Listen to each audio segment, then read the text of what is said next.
Assalamualaikum warahmatullahi wabarakatuh.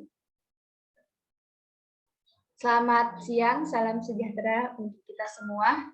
Kami dari kelompok 6 akan mempresentasikan hasil diskusi kami mengenai materi tentang planaritas pada mata kuliah teori graf. Kami terdiri dari 5 anggota, Sili Sindiani, Adinda Dewi Anggraini, Revina Pratiwi, Ovan Muhammad Firdaus, Anissa Sarina.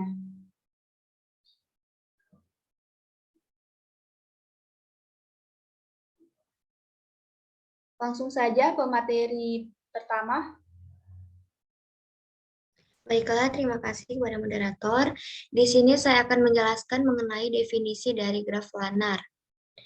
Sebuah graf G disebut sebagai graf planar apabila graf tersebut dapat digambarkan pada bidang datar sedemikian hingga sisinya tidak ada yang saling berpotongan, kecuali pada titik-titik akhir dari sisi tersebut.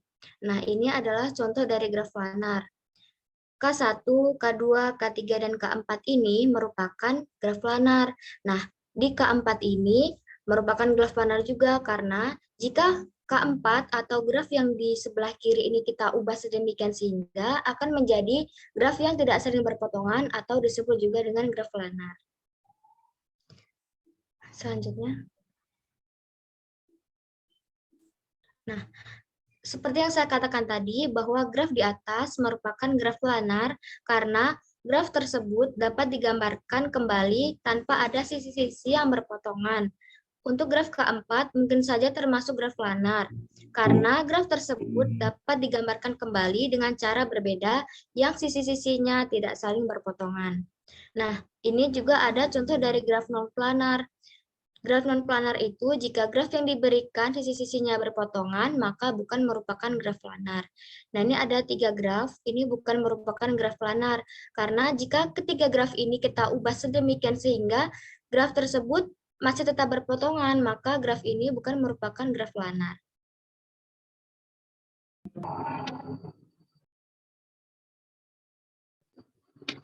Baik, melanjutkan presentasi dari teman saya.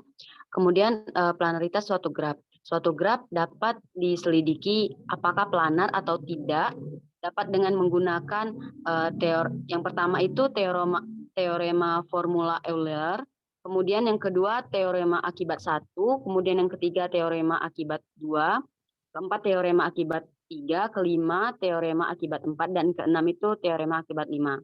Kemudian masuk ke teorema Euler, misalkan GPE suatu graf planar terhubung yang mengandung sebanyak P titik dan Q rusuk, maka di setiap gambar planar dari G mempunyai banyak daerah sebanyak F sama dengan Q dikurang P plus 2.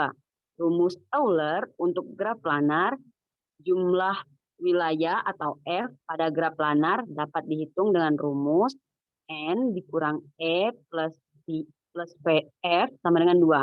Atau F sama dengan E min N plus 2. Nah, N itu sendiri sama dengan jumlah simpul, dan E itu sendiri sama dengan jumlah sisi. Lanjut. Nah, kemudian masuk ke teorema akibat 1. Nah, yang berbunyi jika GPE suatu graf planar dengan K komponen, maka di dalam sebarang gambar planar G, banyak daerahnya adalah nilai mutlak himpunan E min nilai mutlak himpunan V plus K plus 1. Kemudian teorema akibat 2 yaitu jika G merupakan graf planar maksimal dengan P titik dan Q rusuk, P lebih dari sama dengan 3, maka Q sama dengan 3P min 6. Lanjut. Kemudian ke teorema akibat 3 yang berbunyi jika G merupakan graf planar maksimal dengan titik P dan Q rusuk, maka berlaku Q kurang dari sama dengan 3P min 6. Dan teorema akibat 4 yang berbunyi jika G adalah graf partit planar dengan P titik dan Q rusuk, maka P lebih dari sama dengan 3 berlaku I kurang dari sama dengan 2P min 4. Selanjutnya akan dilanjutkan oleh rekan saya. Oke, baiklah. Di sini saya akan menjelaskan teorema akibat 5. Setiap graf planar akan mengandung paling sedikit satu titik berderajat lebih kurang dari 5. Planaritas suatu graf. Selain itu, untuk mengetahui keplanaran suatu graf, juga kita harus memahami dua teorema, yaitu teorema kurva Jordan dan teorema Kuratowski. Selanjutnya, kurva Jordan. Jika J adalah kurva Jordan pada bidang, maka bagian dari bidang yang tertutup oleh J disebut interior J dan dilambangkan dengan in J. Dikecualikan untuk in J titik-titik yang benar-benar berada di J. Demikian pula, bagian dari bidang yang terletak di luar J disebut exterior J dan dilambangkan dengan XJ. Ini adalah gambar kurva Jordan.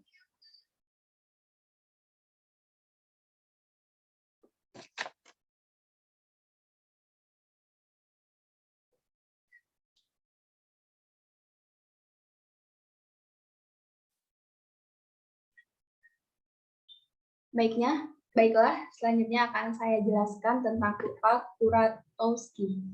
Graf G merupakan graf planar jika dan hanya jika G tidak mengandung suatu graf K sebagai subgraf dari G. Sebuah graf adalah tidak planar jika dan hanya jika ia memuat sebuah subgraf homomorfosis K3K, K33, dan K5. Sifat graf Kuratowski ada 4, yaitu kedua graf Kuratowski adalah graf teratur, kedua graf Kuratowski adalah graf tidak planar, ketiga penghapusan sisi atau simpul dari graf Kuratowski menyebabkan menjadi graf planar, yang keempat graf Kuratowski pertama adalah graf tidak planar dengan jumlah simpul minimum, dan graf Kuratowski kedua adalah graf tidak planar dengan jumlah sisi minimum. Seperti yang kita lihat, ada contoh graf Kuratowski, ada A dan ada graf A dan graf B dan graf C seperti yang ada di PowerPoint. Selanjutnya akan dijelaskan oleh rekan saya.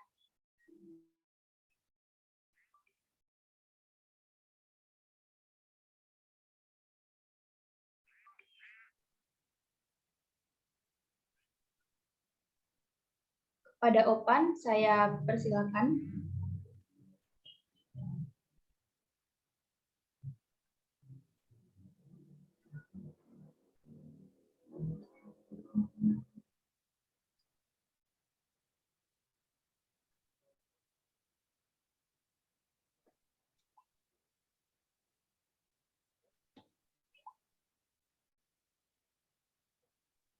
Mohon maaf, kepada Opan tidak ada suara.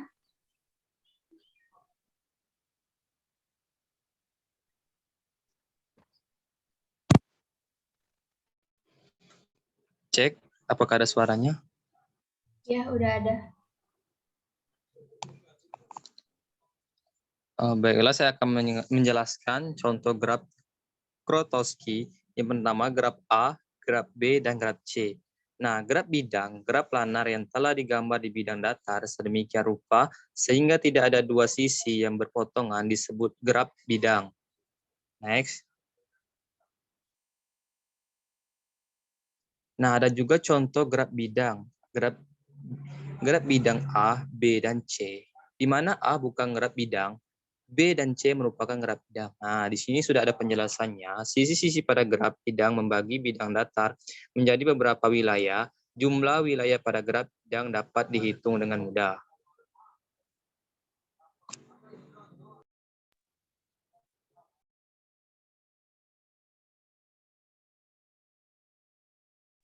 Sekian presentasi dari kelompok kami tentang materi planaritas.